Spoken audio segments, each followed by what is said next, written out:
an initial thing that many people go through, and something I will sometimes push on and ask them to reflect on, is even this word of a writer, because so many people will say, oh, well, I don't really identify as a writer. And so I just kind of try to let that stuff be not important at first, right? So that's fine if you don't see yourself that way. I just want you to write.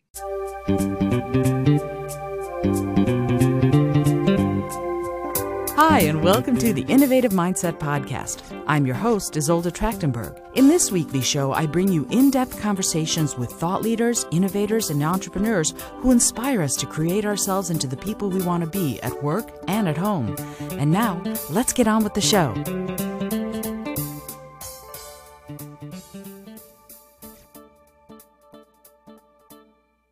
Hello, and welcome to the Innovative Mindset Podcast. My name is Isolde Trachtenberg, and I'm super thrilled that you are here. I'm also incredibly happy to introduce you to this week's guest. I just met her recently. She's amazing. Molly Thornton is a multi-genre writer and writing coach. I already love her, you can tell. Her writing has appeared in the LA Times, They Said Collaborative Writing Anthology, the Seattle Globalist, Lavender Review, Bald Hip Magazine, and tons more. She's a Lambda Literary Fellow and a 2020 City of West Hollywood Pride Poet. I want to know what a City of West Hollywood Pride Poet is. I'm assuming it has something to do with pride, as in like month of Pride in June and LGBTQ Pride, but I'm dying to know what that particular thing is. That's very cool. Molly coaches clients in creative writing and teaches regularly online and at literary centers, including Hugo House, Beyond Baroque, and the LA LGBT Center. Her weekly class, The Right Moves, changes the experience of writing from chore to creative dance party. Oh, I can't wait to talk about this stuff. Molly, I'm so glad you're here. Welcome. Yay, thanks for having me. Hello. Oh, this is so fabulous. First of all, I love that you are spending your career both writing and elevating other people to help them write. You're a writer and a writing coach. So let's dive in. What genres do you write in specifically? And then if you want to answer both at the same time, what does a writing coach do? Sure. So I like to dabble around. I started off really writing poetry and then spent a good amount of time writing fiction. I was working on a young adult fiction project for a couple of years, which I like to say is really how I learned to write, through working on that manuscript. And then since then, the last couple of years have mostly been writing essays, personal essay, and something in between essay and poetry in different forms that I really enjoy and find comes kind of naturally. So that's kind of where I go. I am always thinking about another novel to maybe write, and just really like kind of hopping around. And in terms of writing coaching, what I do is ideally help people to finish their writing. So there's a lot of different ways it can look depending on where someone is, but what I've really found, and part of the reason why I have some things like The Right Moves, which we'll talk about, is I've started creating some offerings like that are sort of pre-coaching. So they're sort of the generative stage of writing, where I find people don't really need that one-on-one touch as much. You really just need some prompts and some support and space to be just getting things down and trying out your ideas. And then as a writing coach, I'm really trying to help people at that point where I found that I got stuck when I was taking creative writing classes and even starting to have some community of people who could help me with my writing, but still finding that I just couldn't get to the end, or I just didn't get the help I needed to improve my work. And sometimes you're in class and you get feedback from people, and some of it's good and some of it's bad. And so it's just kind of weeding through that and having someone who is on your team, who believes in your work, who has eyes on it through a full draft, through the iterations, and cares about it almost, if not more than you do, which we sometimes need when we're alone with our writing, which can take so much time and so many iterations to get through. That's so fascinating. I love the idea of having someone. I've written 6 books, so Wow. the idea of having someone in my corner who loves my work as much, possibly even more than I do, is amazing. The question becomes then for me, when you're looking at it, there's a difference between looking at it as a writer versus looking at it as an editor or someone who has seen sort of the work in its current iteration and is looking to improve it. How do you switch those hats? What do you do to go from I'm a writer to I'm helping form someone else's work? What happens inside you to make that happen? Sure. Well, I really, in general, divorce writing and editing, Hmm. and that's something that I really teach. So I think for me, that part comes kind of naturally, where I think of that the writing process as being, like I described, this sort of totally generative, no rules, about just getting things down and having sort of no limits on that. And then the editing and analysis being very different from that. And part of my background is that although I've been writing and writing seriously the past several years, I have been an administrator of some kind pretty much for my entire adulthood, Mm. and just have a lot of organizational and analytical skills. And personality wise, I'm someone who just sort of enjoys the sensation of something that's like a puzzle. So I really enjoy looking at creative work in that Hmm. way, where you can kind of start to break down something that's so creative and so unbound into little chunks that you can see. You can turn almost anything into a spreadsheet, into little pieces that you can look at and understand structurally. So it's like you're breaking them down into manageable chunks that can then be moved around, almost like pieces on a chessboard. Is that an okay assessment of that? Yeah, exactly. So like one of the things that I most love to do, and I have a client I've worked with over the last couple years who is writing an epic novel. And one of the things I did for her on the first read that I did is created what I call, and other people call, a book map, Mhm. which is essentially a type of table. It's just a spreadsheet where I've broken down this massive novel into scenes, and then by scene, what the different aspects are of it that need to be tracked based on what's going on in that book.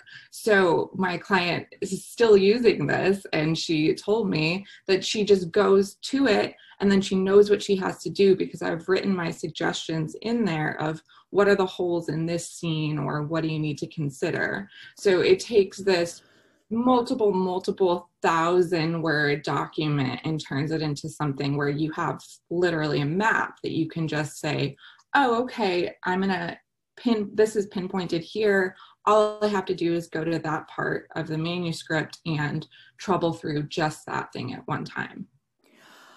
Incredible. I love it because I remember in writing I've written 2 fiction books, and in writing my 2 fiction books, I kept going, am I contradicting something I said in book 1 of the Mm. series? How am I resolving this thing that I started in book 1 in book 2 or something like that? And so do you do this for every client? Do you help them develop this structure for sort of almost tracking the characters in the story of the book? And is it individualized, or do you have a system for developing something like that for everybody you work with? Yeah, a little bit of a mix of both. I do have a system in terms of the basic structures and the basic elements I'm going to look at. Hmm. So, there's some things about a book map that are always going to be the same. Some projects don't need that, just depending on where they're at and Sure. how the writer wants to go back and look at them. But for big projects and and even better if you can start to build something like that early on, then that's something that you can use to guide you throughout. For some people, my personal style is that I'm more someone who likes to just see where it goes and then put some bounds on it later. So I don't require or necessarily push for people to build the map up front, but to do it afterward. And then the other elements, and that's something that's pretty standard for a lot of writing coaches or developmental editors. There's lots of different names for these various somewhat overlapping ways of working with a writer on their book, is an editorial letter. So that usually is going to look at some of the same elements over and over. So if we're talking about a novel, it's going to be characters, plot, and just those different pieces of the story structure that are going to be the elements that you need to look at regardless of what the book is.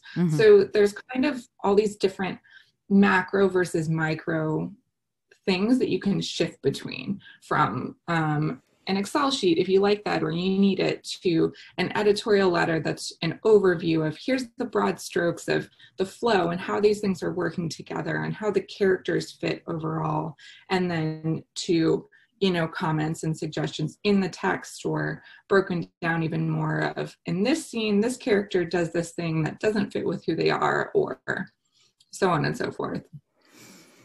So it's so fascinating to me to hear you talk about this idea of breaking things down, whether it's character sheet or plot line or development or things like that. And yet, what about when things break down inside the writer? Like, what about the point where the writer goes, nothing's coming. I can't even string 3 words together, much less write a story or a novel. As a coach, what are your strategies for helping someone? I hate the word writer's block, or the words writer's block, because I don't feel like it's a block, but something happens where you get nervous or afraid or stumped to write. As a coach, how do you help someone through that? Great question. And I would say that is the biggest piece. Even when we're talking about these techniques or tools, the ultimate thing is the writer dealing with some version of fear, essentially, on some level, that can come from and look like a lot of different things, and can crop up in different ways at different times, as well as just shifting priorities and things that come up in life. So I think for me, I come from an understanding that there are, in some ways, always going to be these seasons. And so part of what I want people to understand as writers and learn to trust within themselves is that they're going to have different seasons and different phases of what's going on in their writing life and in their non-writing life. And part of it is just being okay with that. There's going to be times when you are full of ideas and you feel good about writing and you want to sit down and you have a lot to get out. There's going to be times when you feel good naturally about that editing process and you feel up for going back to old projects and giving them a zhuzh. There's going to be times when you have to paint your house, or you get a new job, or some myriad things are going on that either you're more interested or you're more required to do than tend to your creative life. And that's not necessarily a bad thing. So I think I say that because a lot of common anxiety that people have comes from trying to adhere to some sort of dubious rules of what it means to be a writer that for some reason tend to involve the adage that you should be writing every day, which I just don't really think is true. So part of it is working through, okay, which of these myths or ideas about what a writer is are you operating from? And that's something that I usually do from the outset with clients as well as students, is some sort of reflection on what is your history with creativity? What is your history with writing? And often immediately people will come on things of, a teacher that they had who was supportive or who was not supportive, early criticism or early encouragement they got, and Mm-hmm. maybe some sort of mixed experiences of that informed what they think they're capable of or who they think they are. An initial thing that many people go through, and something I will sometimes push on and ask them to reflect on, is even this word of a writer, because so many people will say, oh, well, I don't really identify as a writer. And so I just kind of try to let that stuff be not important at first, right? So that's fine if you don't see yourself that way. I just want you to write. And so once you notice those things and you know specifically what your limiting ideas are about writing and creativity, hopefully you start to practice noticing, and that helps you shift them. But then in terms of what I can really do as a coach, I can try to create these experiences where you are just writing, and whether or not you're still carrying those fears or worries, it no longer matters because I've tricked you into writing. I love that. You said some things that I'm like, oh, let's dive in. So let's think about this idea of limiting ideas. What does that mean for this very, in many ways, internal process? How much of that is you as a writer beating yourself up versus how much of it is there are circumstances that keep you from writing, or that might have sort of come together or converged in a way that you don't write, or you don't have a way of telling your story? Mm-hmm.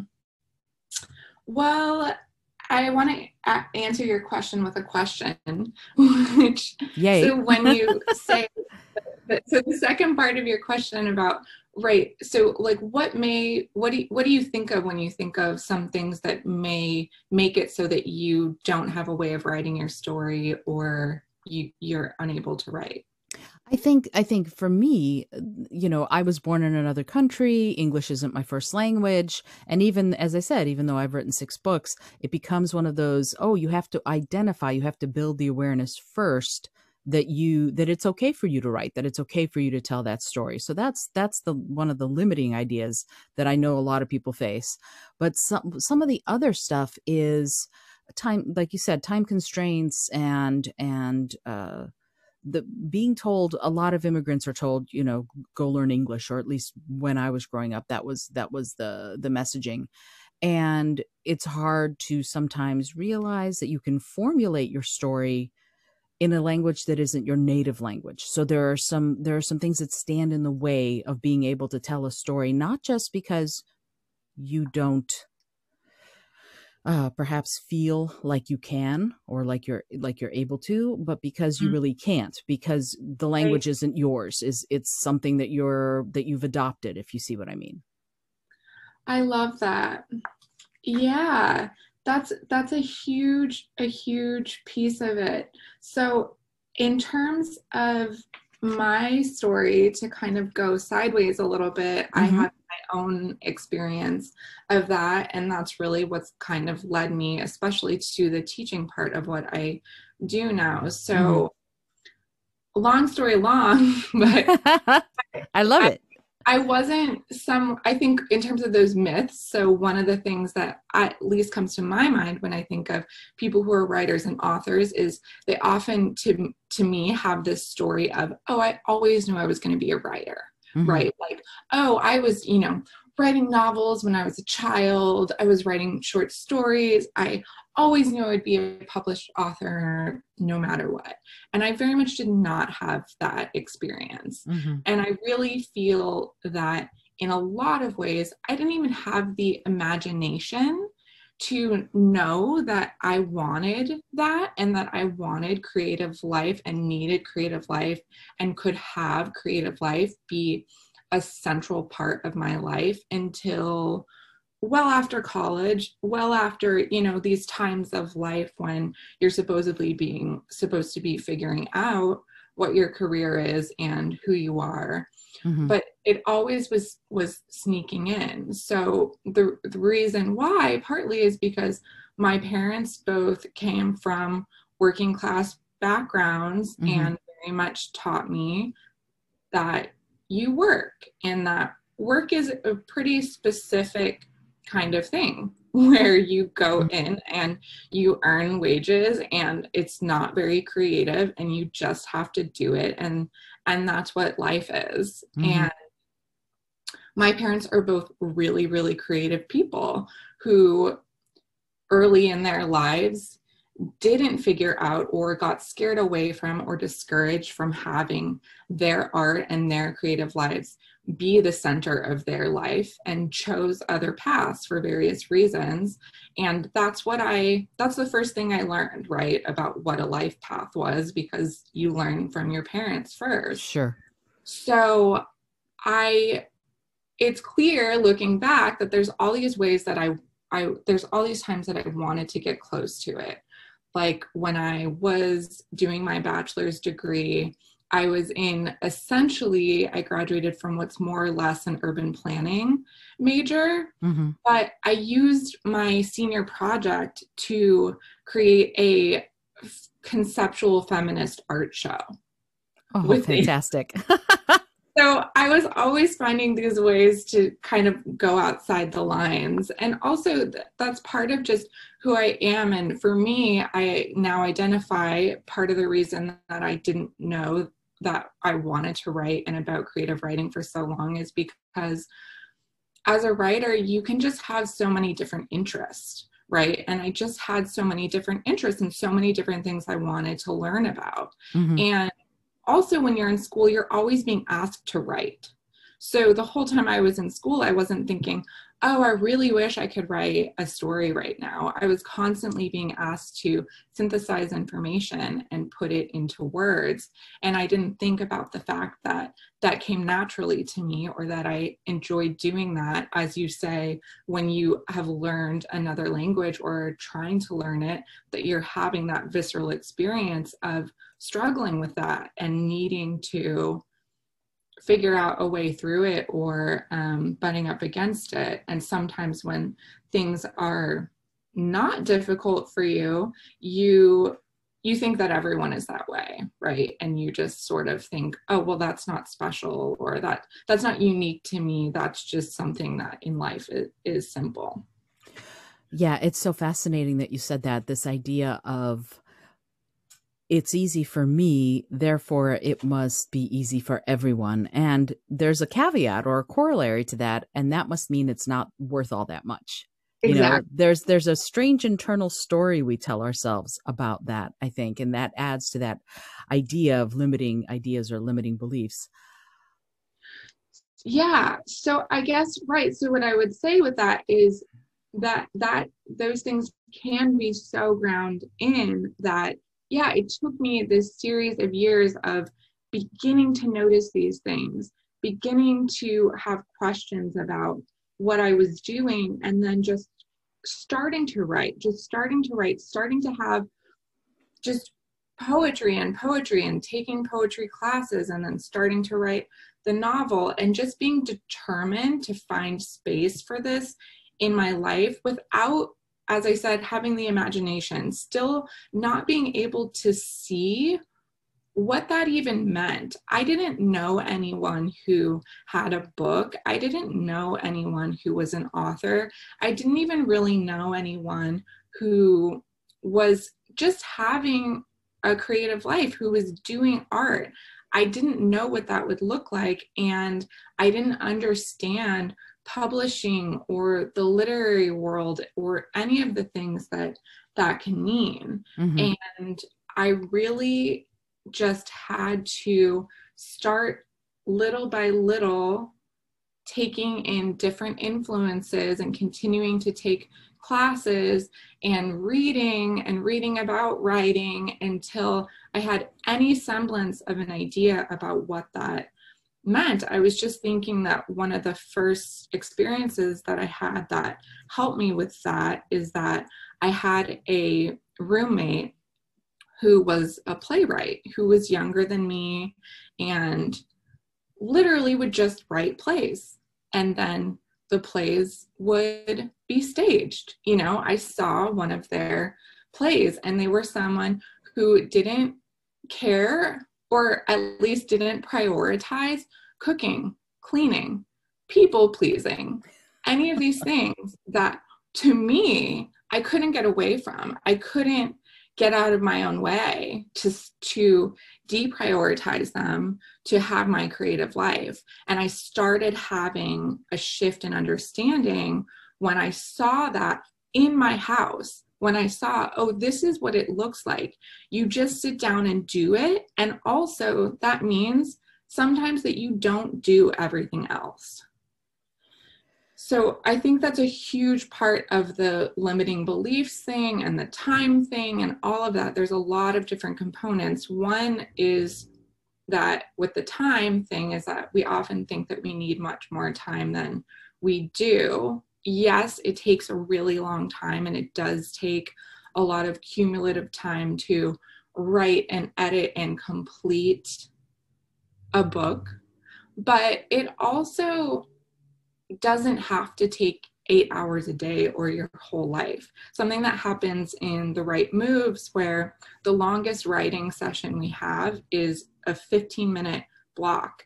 And every time someone says, oh my gosh, I can't believe how much writing I just got done.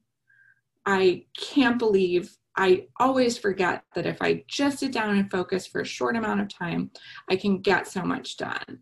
So I think that's true time and again, and it really is just a matter of carving that out, even if it is those 15 minutes, and dealing with the fact that that means that you can't always do everything else. Like, you have to love getting to do the writing more than you love indulging all of your current distractions or even priorities. I have a friend who is an author and a mom and teaches at a college. And around this same time, several years ago, when I met her, I remember her saying something to me like that she made a strategic long-term decision not to have a clean house, because between her kids and her job, there was no way that the writing was going to be done ever if having a spotless house was important. I love that so much, because if you could see my office right now, you would understand how consciously or unconsciously I have made that same strategic long-term plan. Yes.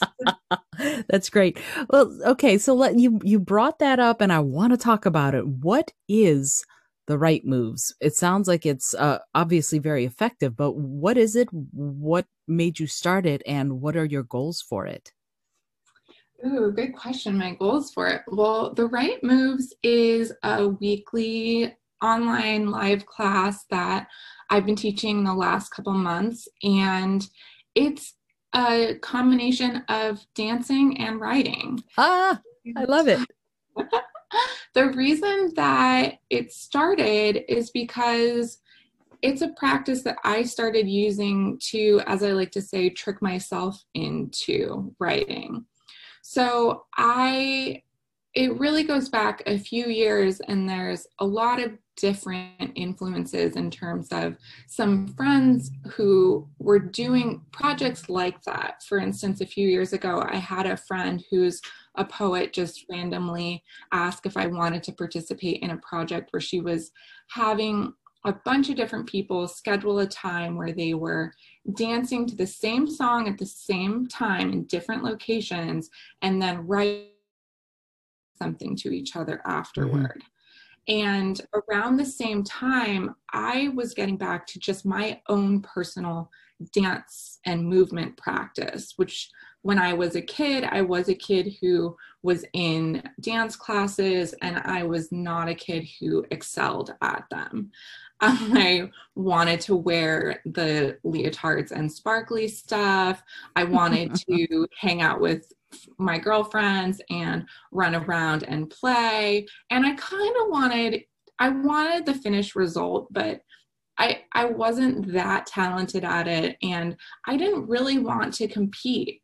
And I pretty quickly hit a point where most of my friends were moving levels ahead before I was. And then it wasn't fun anymore, because that wasn't what I was there to do. I wasn't there to, be disciplined and be training. I was there to be dancing. Mm-hmm. And so it really took a lot of years after that. And then continuing to have this similar experience in many sports throughout high school, where I also didn't make the team or was the worst player, and so on and so forth. Oh, yeah. So I was like, I don't want those things, because I had only ever seen them in these competitive situations where it was about a certain type of excellence, and that wasn't what I was there for. And I didn't find anything else. And I, for years and years, maybe did some yoga after that, and that was pretty much it. And in my late 20s, I started doing this dance class, which is awesome, which you can do online now, which is called Dance Church, that started in Seattle, Washington. And the first time that friends were talking about this, I was like, what the hell is Dance Church? Because, what is that name? But it's essentially an aerobic dance class that has no choreography, has super fun dancers who teach it, and it's just this super sweaty hour and a half dancing in a dark room with other people, as if you were at a club, but no one is drinking, and it's 10 o'clock in the morning. Oh my goodness. I love it. I loved it too. So that I really, really, really was drawn to that. And that really got me back in my body and enjoying dance in this time when also, right, I was aging out of the time when I was doing that dancing in the club at midnight on Saturdays, but I still wanted to be dancing. And that really brought that kind of movement and the joy of that back into my life. And that developed into a project with another friend who's a writer and musician, where we started to video ourselves dancing and then would immediately write afterward. And we did this over a series of a few months. And then we were witnessing each other. So we would exchange the videos that we had made, we would exchange the writing, and then debrief what the writing was like, what the process was like. And that really, really deepened my experience, both with doing that with myself and the power of doing it with others, and sparked a lot of ideas and hope between us about different ways that other people could plug into that and where it could go. And from there, it kind of went dormant, except for that it's something that I continued to do, because I just find that if I dance and then I sit down and write, all the sort of thinking that you think you need to do to write that actually makes you stare at the page and think you have writer's block or whatever it is, the dancing is one of those things that makes those things go away. And you're just able to let whatever is in there out. So the moment of the Right Moves becoming a class this year really comes out of the time that we are in right now, where we are largely isolated from one another. And I personally get so quickly, so easily burnt out on being on the screen with other people. I find it really difficult. And after a couple of months of quarantine, I was the first person who was like not showing up for Zoom hangouts with my friends, who was like not returning text messages, who was just becoming more and more isolated, because I just couldn't bear to spend any more of my time on the computer and navigating social space in that way. And at the same time, having such an urge for that, such a need for connection and a need to create. So in the right moves, it's kind of, again, I'm like, want to hack everything. So it's kind of trying to hack the fact that we can only be together in virtual space right now, but without wanting it to feel like we're in virtual space. So the way that that works in the right moves is that we spend almost half of the class, or we spend, cumulatively 10, 15, 20 minutes dancing, stretching, moving our bodies, so that we're continuing to be reminded, even though we're using the computer, that we're there, that we're there in our bodies, we're there in physical space, and we're witnessing other people doing the same. And that's bar none my favorite moment in every class, is some minute when I look over in the middle of a song and just see everyone just doing their little dance in their room. And it's so special to me. So it's just a generative class. We do a lot of writing that's just for you. So I encourage people to bring something that they're thinking about, or a project they're already working on, and have some space to just puzzle through that and keep it personal, which I think is something we sometimes need in a workshop. Is you don't necessarily want to have to write on the spot for that audience. So it has a component of being able to write for yourself and just have devoted writing time like you would if you were doing it on your own. And then it also has this collaborative and community piece that we do later on in it, when typically I put people into breakout rooms and give them a little bit of a collaborative writing prompt to do together. So for instance, last week we did, our theme was around the house. And I gave each group an image of a different type of house. And they then wrote a story about the residents of the house together, and then came back and reported them to us. And it was so much fun. And one of the things that surprised me about it the most is I then asked the other groups to try to guess what the house was like based on the story of the residents that had been told. And they perfectly could guess. One of them was like a fairy tale kind of house, like Hansel and Gretel style. And one was this like big modern mansion. And it was so cool. It was such a cool example of the power of writing and effective writing, to see, oh, you can describe, we can guess the surroundings based on the people with just these little details scattered in between.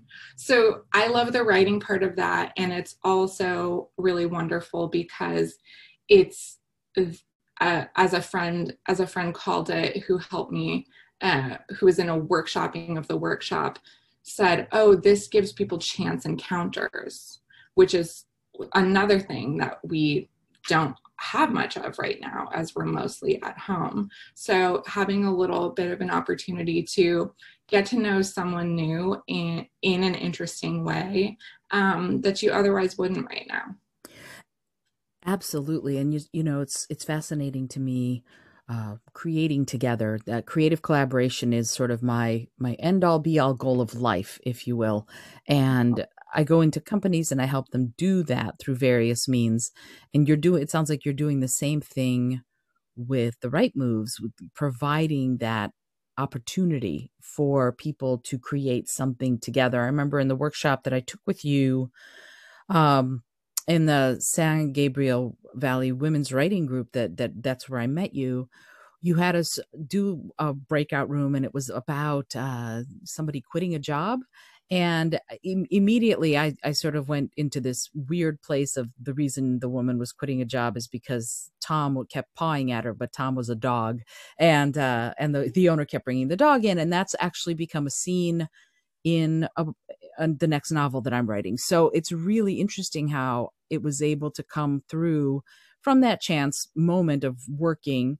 And then now I'm taking parts of it and making it into a scene, and it's going to be in a book and all of this. So thank you for that. And the question that I have around this idea of creatively collaborating with others through dance and writing, how do you think being in your body for all of these writers that you're working with, how does it relate to getting the writing done? What do you think happens through the collaboration and through the dance that helps you write? Great question. How does it get us to write? Well, I think when I think about, when you know what you want to write, or you just know that you want to write and you can't get to it, you just need some version of a side door. Mm-hmm. And it's kind of an invisible side door. So I think part of the way to get through that door, in my experience and the way I like to teach it, is with some sort of constraint. Mm-hmm. So there's kind of two different elements to what I bring into any kind of workshop I'm leading. Typically, one is constraints, and another I would call either ritual or habits. Mm-hmm. So both of those things kind of do both of those things. So mm-hmm. I think part of the reason in general why coming to a class is effective is there's a ritual to it.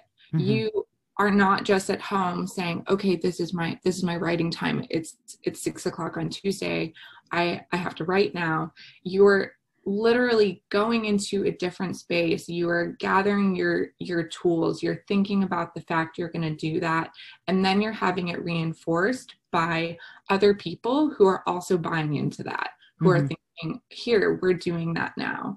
And that creates a ritual where there's that habit building of, oh, I did this, so that means I do this, right? I came to this classroom with my computer, with my journal. That means that I'm going to write now. And rituals take out the decision fatigue, which for me, and I know for others, is a huge thing, but mm-hmm. I'm horrible with it. I am the kind of person who cannot decide what to eat for dinner. Like, if you ask me what restaurant I want to get dinner from, I blank out. But if there's if there's a box of macaroni and cheese and some leftovers from yesterday in the fridge, and I have to choose between those two things, that's great, right? Because that's an easy decision to make. Mm-hmm. I'm just going to have that, or I'm going to have that. And I don't have to have this full imagination of all the foods that are available to order to my door, because I'm so privileged and lucky that I live in a city full of every restaurant possible.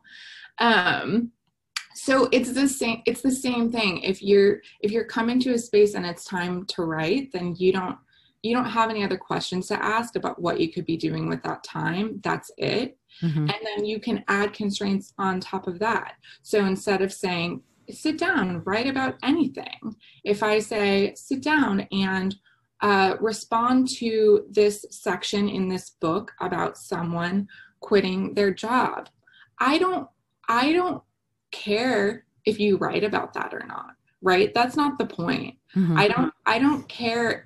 It's not important to me that you complete the assignment as given. If I ask my students to write about the residents of this house and they end up on a completely different track, they're not going to get, I always say, you're not going to be graded, right? Because that's another thing that a lot of people have built in that I find that I'm working against, is just these sort of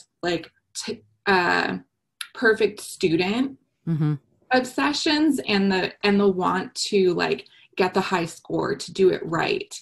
And so I'm just kind of trying to turn things so upside down that you're not seeing yourself that way, right? So if you're in a writing workshop and you're being told, okay, so now I want you to follow this prompt where you're going to dance, and you're gonna like dance with the plant in your room, and then you're gonna make a list of like 5 foods you like to eat, and then you're gonna make a list of something else, and then you're gonna light a candle, and then you're gonna write about it. You're almost like so confused that you can't think about your like getting it right? Like Right. you can't get it right if I give you an off the wall prompt. All you can do is just listen to your own associations that begin to come up and just trust them. And so it's just kind of like any way to break through that. So being physical, dancing, I think has some just the somatics of that wake up different memories, which I don't know all that much about, but I know on some level is what's happening. And just breaking out your own barriers by shifting you out of the way that you're normally being asked to think, the way that you're normally being asked to perform, to do the majority of the things that we have to do for our jobs and our lives the rest of the time, which are not often creative, which often do require us to be linear and efficient in a different way and task oriented. And we kind of just need to shake it off. And that takes a lot of work.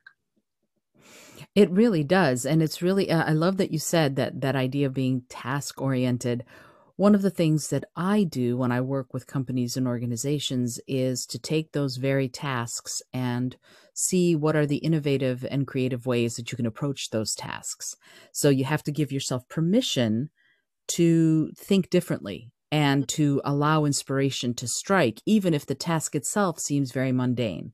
So I love that you talk about that. And I'm very curious about this idea of constraints.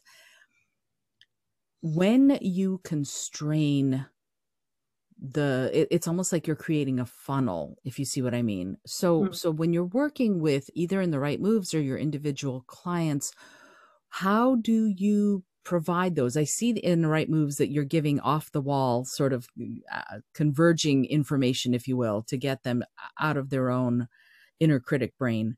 But what do you do with the individual writer who wants to complete a 120,000 word novel?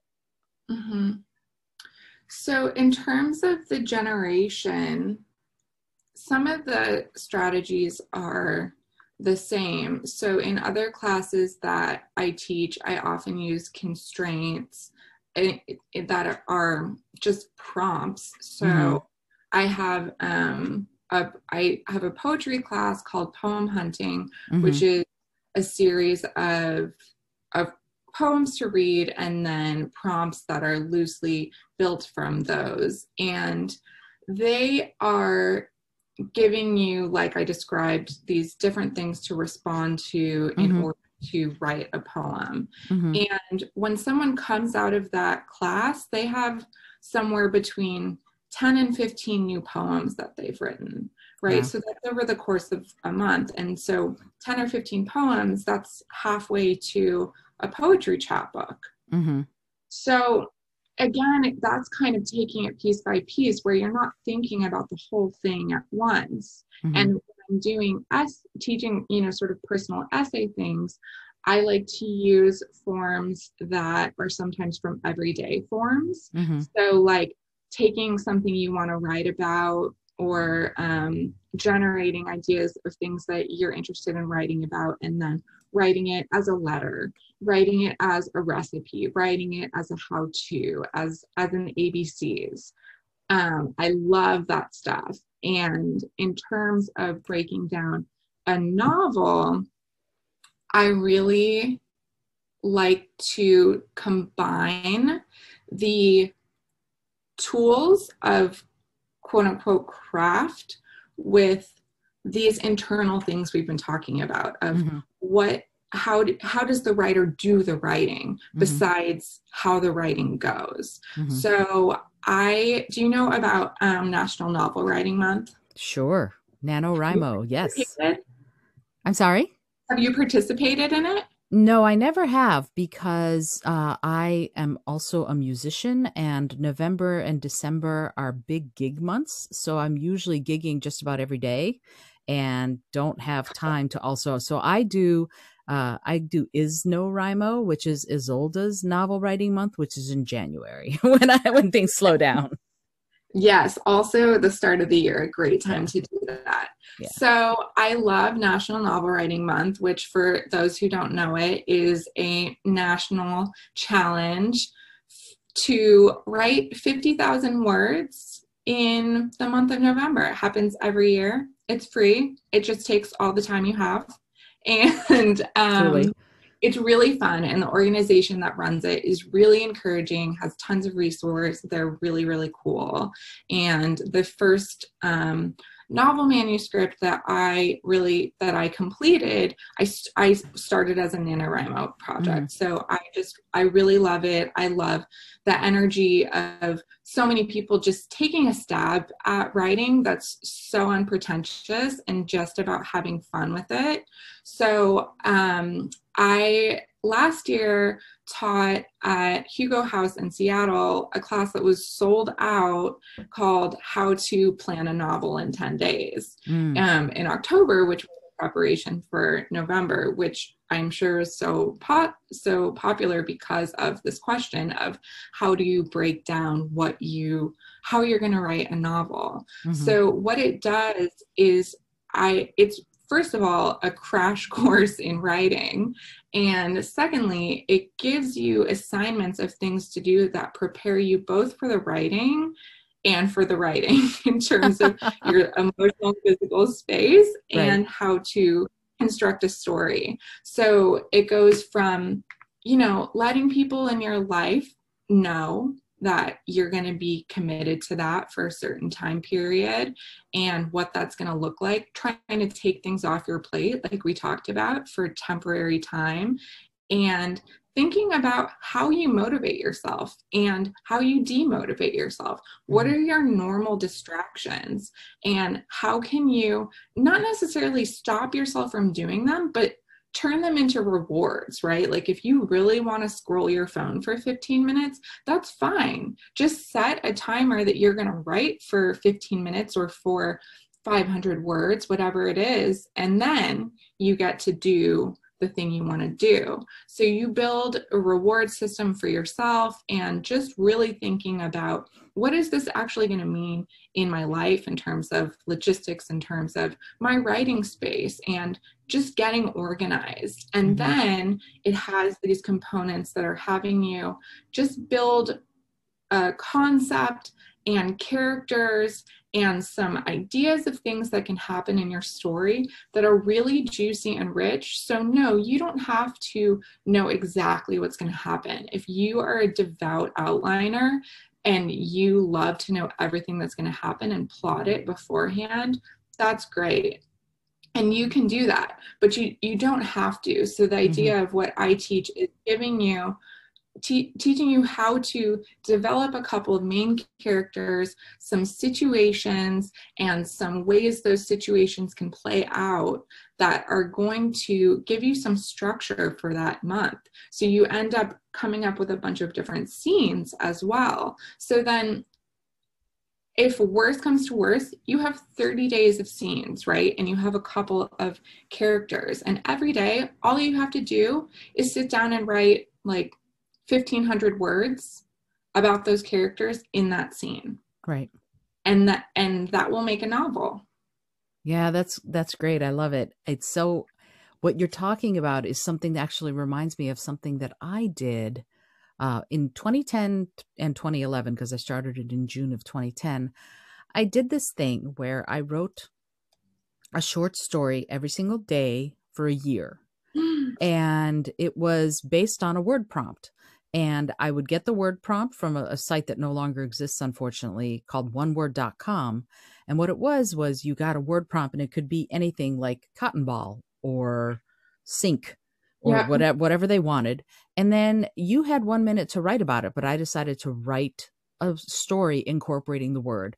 The key was that I only had 1 minute to write the story.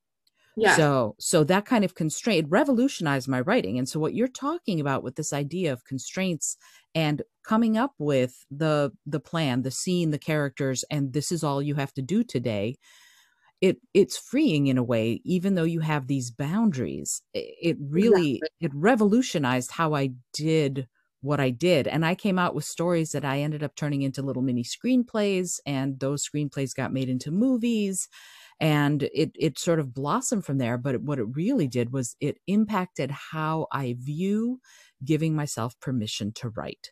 Mhm. And I'm wondering about that for you. You combine this idea of organization, like 30 scenes, 2 characters, 30 days, go, and also creativity to achieve what you do and to help your clients achieve what they do. How how do you develop that for them?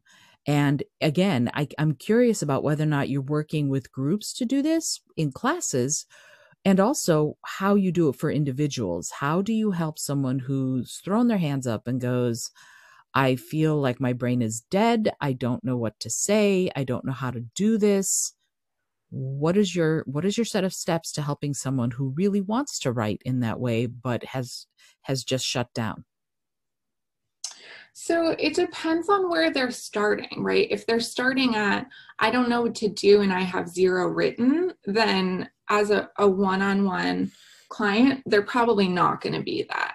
They're probably going to be in a class because they don't really need a custom prompt for me. Like you Mm-hmm. said, you can go to a website, like you said, and get a prompt. And if you just need to write, you can just write. So working on the right moves, and I have a class that I've taught that's specifically for this kind of building the writing habit and the permission that I've taught in real life multiple times. That's called Ritual, Writual. Love That's it. about that's about how you, I call it building a bridge, like building a bridge to your creativity. Mm-hmm. So that's really just getting in that habit, doing those reflection questions I said before about where we're digging into what exactly are you believing and are you operating on that's making it so that you can't do this at all. Mm-hmm. And often it's things like, oh, well, I can't write if I'm interrupted, like I need the whole day to do it. Or it's sometimes, people also have internalized and intellectualized a lot of advice and they already know, but they just haven't done it. Mm-hmm. And so that's a question that I've been thinking for myself a lot, and that I'm sometimes direct in a different way at students and clients is, what do you already know that you're not doing? Right? Like just implementing what we already know we should be doing. It's not going to help someone, for them to have one-on-one coaching with me and for Mm-hmm. me to tell them a bunch of writing advice and tell them what their hangup is when they already know. Mm-hmm. So those people, I really just need to get them writing. Talking about it isn't going to help. So I want to get them in one of these generative classes where they're just going for it. Then when you have anything at all, when there's part of a draft, when there's a couple of essays that are unfinished, and there's a handful of poems, there's a novel that's been in the drawer, then when we have any of those things to go off of, then I can, as a coach, really breathe some life back into those things. And part of that then comes, the magic that I said of the elements that I used to overlook because they were invisible to me, of my natural skills around it, which is that I am really good at analyzing story, Mm-hmm. and I'm really good at intuiting how things go together. I love the curating aspect. I love things that are associative. I love things that are braids, and I have a sense of how things go together. So when I see a partial draft of something or a few partial drafts, I can look at them and say, this is what's missing, or have questions about, ask questions that are going to draw out more of where the story can go. And I mean, I'm talking about it as if it's story and it's always narrative, which it's not always. And Mm-hmm. a lot of the writing that I do is not. Like you said, I love your story about writing a story every day. That's amazing. But the one word prompt, the manuscript that I have that is completed, that I'm seeking publication for, is 100 vignettes that are each exactly 100 words Oh, long, wow. which is exactly what you said. It was this thing that was so open and so bounded at the same Mm-hmm. time, Mm-hmm. that made this sort of fertile field. So when it comes to someone who really has a project going, I'm never gonna direct what the creative part of that should be, right? I'm never gonna say, oh, well, you really wanted this to be about your son and your relationship with him, but you said this really interesting thing about your divorce, and I want you to make it about that. Right. Like I'm Right. never gonna tell someone what their writing has to be about, or pull something out of thin air that's gonna be an add-on, or require that they put it in a form that it doesn't belong to. But one thing that I have done is to give someone a story framework when that is helpful to them. Mm-hmm. So like one of my clients, is writing a sort of like memoir self-help book, and was writing and writing and writing, but not knowing what the components should be and where to go with it. And so I taught her the framework of the hero's journey. Mm. Again, you don't have to write on the hero's journey, and there's other ways to tell a story, but as is who says it? Is it Thomas More, who's the expert on that? So I think they've proven that we have some sort of sense of this story, whether it's just because there's so many stories, at least in the Western canon, that follow it.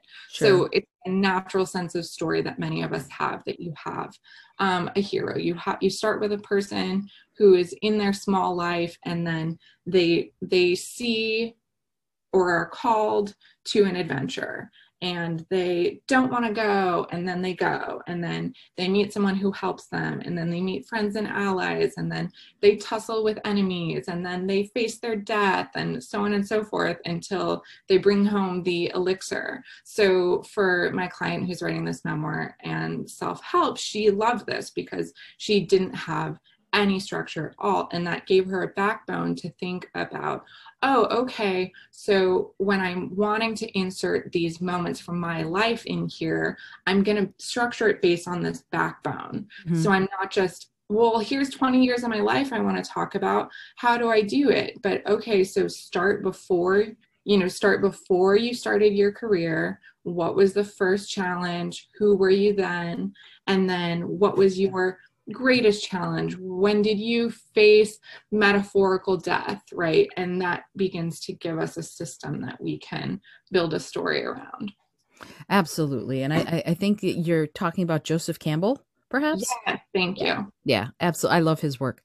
Yeah, and this idea, it's so fascinating to me and so powerful that we are each the hero of our own story.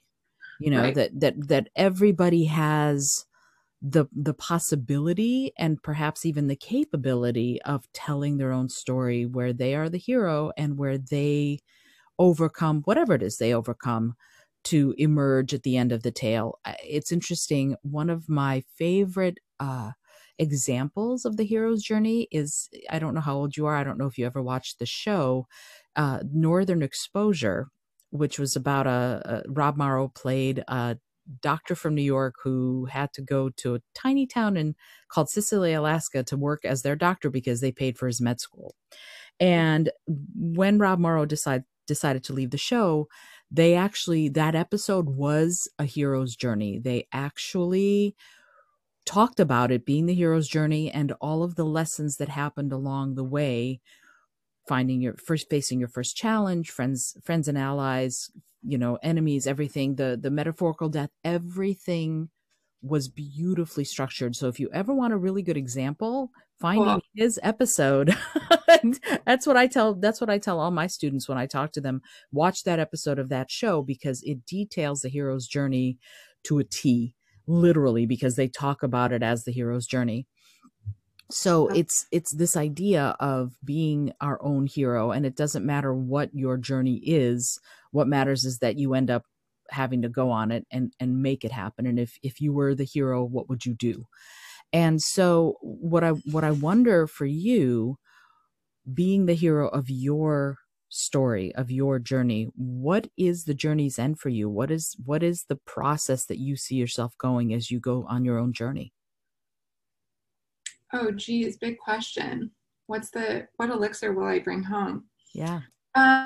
Yeah, I think when you were talking about that, it was making me think about a couple of sort of like alternatives or additions to that too. One being for people who don't want to write a hero's journey and that doesn't resonate with them.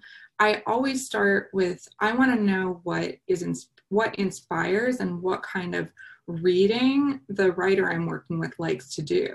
Mm-hmm. So if they don't want to have the Northern Exposure tale, then what's their favorite book? What writers are they studying? And the same way, right, that we know the hero's journey is tried and true, but you can analyze and attempt to map your version of what you want to do or how it's working on any book and on the way that any writer has written. When you want to look for structure, any book has a structure. Sure, some are probably better than others and some are easier to see than others, but you can learn at least a starting point for the backbone of what you want to write and how you want to write from any book that you like.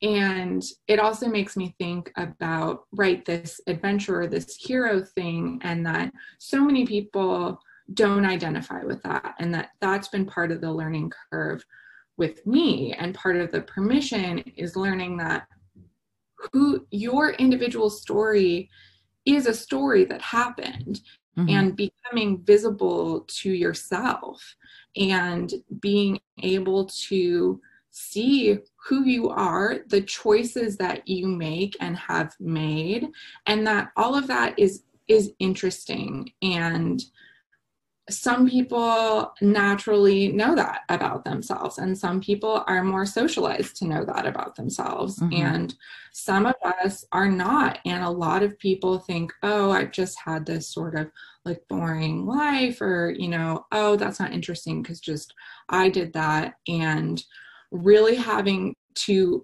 become excited about your own story and valuing it. So for me, the way that started to happen in my writing is, like I said, the first novel that I wrote, the first really big thing that I wrote was a young adult novel, and it was fully fictional. And also, I know that I started there because there were things about my teenage experience that were, and in some ways still are, really fresh for me and that I want to write about and that are important. And there's nothing wrong with writing fiction, but also at that point it was that I couldn't imagine myself being in my writing. And some of the next things I wrote were some short stories. And at one point I wrote a short story that later on, when I looked back on it, I said, oh, verbatim, this is an experience from my life, right? This is not a fictional story that I just wrote.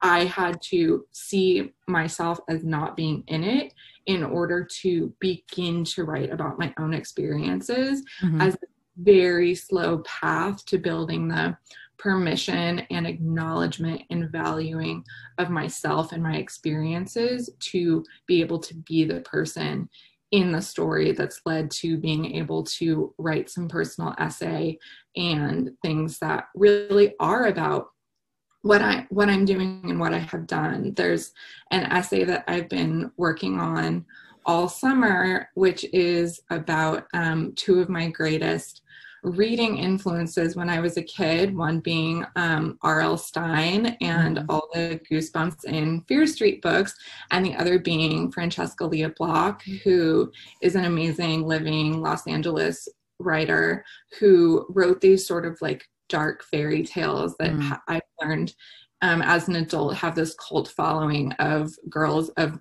around my age who found these magical things in the library as kids, who opened us up to ideas of queerness and just magic and all of these things. And the essay is about those two influences and about my earliest childhood friendship, best friendship, and the story of that friendship and relationship mixed with the influences of these two authors. So that's something that I couldn't have written before. And so now that I get into those things, I have more and more interest in doing work that's researched as well. So another part of my story that I just was ignoring and didn't even talk about for a really long time is that the first college that I went to, Antioch College, is a funky, super radical school in Ohio that has a tumultuous history, and it closed when I was a student. Wow. And when it closed, because we were radicals and there's a culture of activism, we tried to save the school and created a guerrilla school for a year that was unaccredited while people were fundraising to try to keep the school alive. And in the past few months, I finally sat down and was like, I have to go here. It's really scary for me because there's so much personally and in that story that's confusing and that went on.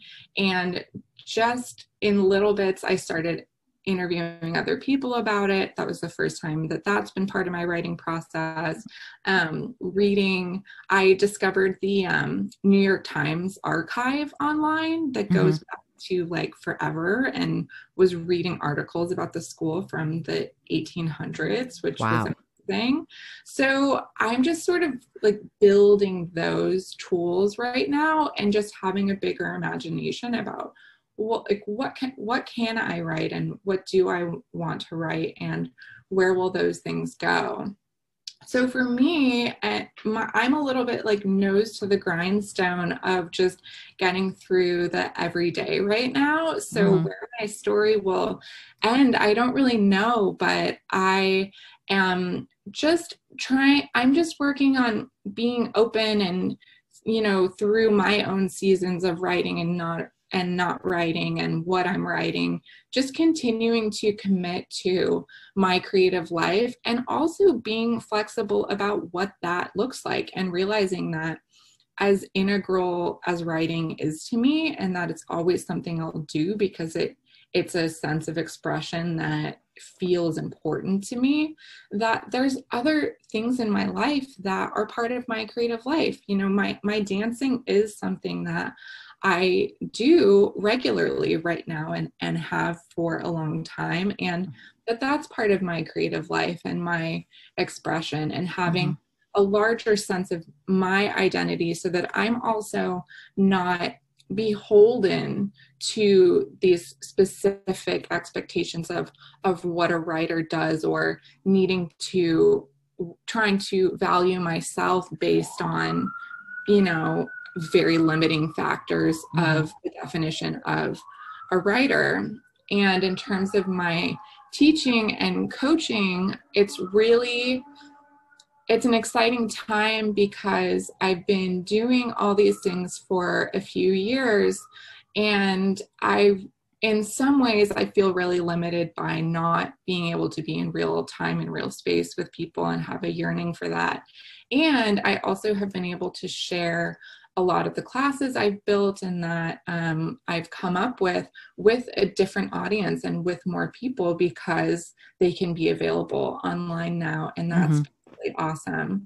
So I've generated so many different things over the last few years, depending on just what I was interested in or what I was asked to do, that now I have kind of an awesome library of resources and strategies that I've tried that are kind of beautifully coming together into more of a system of offerings now of, like you asked, well, what do you do when you're at this point? When you have this point? And so I'm beginning to have an answer to that of where I'd like someone to plug in based on what tools they need and where they're at in their writing process, that are going to make sense for them.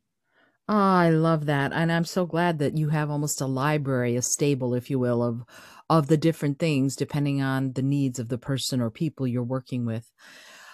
Speaking of that, I want to look, I could honestly, Molly, I could talk to you for the next 6 hours, but I recognize that you have a life to get back to. So with that in mind, I would love to know, where can people find this amazing library of offerings? Where can people find you on social media, your website? Because I'm going to put it all in the show notes, but I'd love it if you'd say it just so that we have it both ways.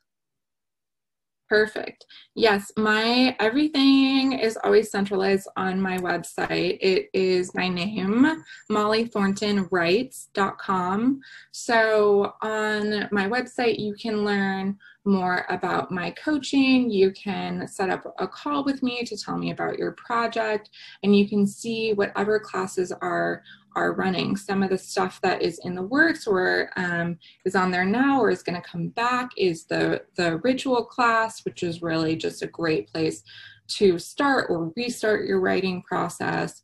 Poem hunting, which is a super fun class, whether or not you are a poet, to think a different way and get some writing down. The Right Moves is the live class running right now, and just always scheming on just helping people with what they need. And you can find me on social media, also Molly Thornton Writes, but with an underscore in there. So check the show notes on Instagram and on Twitter, kind of. I'm the same way. I'm the same way with Twitter. I'm kind of on Twitter. I don't know if it's my generation or if something else, but I can't quit. Twitter and I are frenemies, I guess. We're not friends very well. So okay. I wanna say first, thank you, because I love the way you think, and I love that you have dedicated your life to helping bring other people's creativity to the forefront, just like you're bringing your own creativity to the forefront. On behalf of everybody whose lives you touch, I'm grateful. So thank you so much for doing that. Thank you so much. Yeah, I want to add on that just really quickly, since you put it that way. Thank you so much. And in terms of, why I became a teacher and why I do share what I do, that's a huge part of it, because I felt like all of this was opaque to me. Mm-hmm. And there was so much that no one told me, and I didn't know who to ask, or the people who seemed like they had the answers wouldn't give them. And it's just very much my nature that once I figure something out, especially something that's been held from me, I just want everyone to know and have it be demystified, and not think that being a writer is some lofty thing that is only in academia or that only certain people can do. It's accessible, and also there are some structures within it, and you can very much know how they work. There And we're all storytellers. We all have stories inside us. Stories have been passed down since prehistory through the oral tradition. So there is a story. If you want to tell a story, there is a way to do it. And contact Molly if you want to have help in telling your story. I think that's a good way to go. But yeah, remember, we are all storytellers in one way or another. And I think that's something for us all to remember. Yep, I agree. Thank you so much. This has been such a treat. I'm so honored to be one of your guests. I'm so glad you were here. And Molly, I have a question that I ask everybody who comes on the show. It's the last question I always ask. And it's a silly question, but I find that we get some really interesting answers. And the question is this: if you had a plane that could skywrite anything for the whole world to see, what would you say? A plane that could skywrite anything into the sky. Right now, I would have it say a big warm hug. Oh, that's lovely. What a sweet and wonderful sentiment. That's great. Wonderful. Thank you so much, Molly. This has been Molly Thornton talking about writing and talking about coaching and talking about helping other people tell their stories while she tells hers. And I'm so excited that we've gotten a chance to have this conversation. Thank you again, Molly, for joining me. If you have enjoyed this episode, please get in touch with Molly to learn more about writing. Get in touch with me if you want to comment, if you want to ask a question about innovation, creative thinking, or collaboration. You know what to do, isoldat.com/question. Until next time, I want to thank you and I want to remind you to listen, learn, laugh, and love a lot. All right, so you thought we were done, but we're not done. And here's the thing. This is almost like a PS or a caveat. Molly, I would love it if you would talk a little bit. We said we'd talk about it and then I forgot, so it's all my fault. I'd love it if you would talk a little bit about what are Pride Poets? What is that and what do you do with it? Yes, we have to go back to the first unanswered question. So the Pride Poets is a really wonderful project that the city of West Hollywood has funded and made possible the last couple of years, I believe, headed by a wonderful typewriter poet named Brian Sonia Wallace. And what it's all about is writing custom poems for people who need a poem, and they can be on anything. So this year was a little different because we were doing it virtually rather than being at events with typewriters set up, meeting folks. So we actually had more opportunity to collaborate and work together as poets in little teams to write poems that people requested on anything from, you know, how to deal with the blues to a housewarming blessing for someone's new home that they bought. And that was just a really lovely process for me of learning to write poetry that way on the spot and for people, which is another amazing prompt. So I now am a trained typewriter poet and would love to be writing custom poems for folks as well. I love that. What a phenomenal idea. That's so cool. Yes. So how do people find that? How do people find Pride Poet? So I don't know exactly what the website is, but if you search for West Hollywood Pride Poets, you will find the info on that. And it coincides with Pride Month. It's all LGBTQ poets and focused on writing for that community. So it's in June every year. And it'll come back next year, hopefully. And if you want to be a Pride Poet, you can also find info on applying as well. Oh, fantastic. Thank you so much for that. And yes, the question has been answered. We've put the final punctuation mark on our conversation. Molly, thank you again so much. Thank you.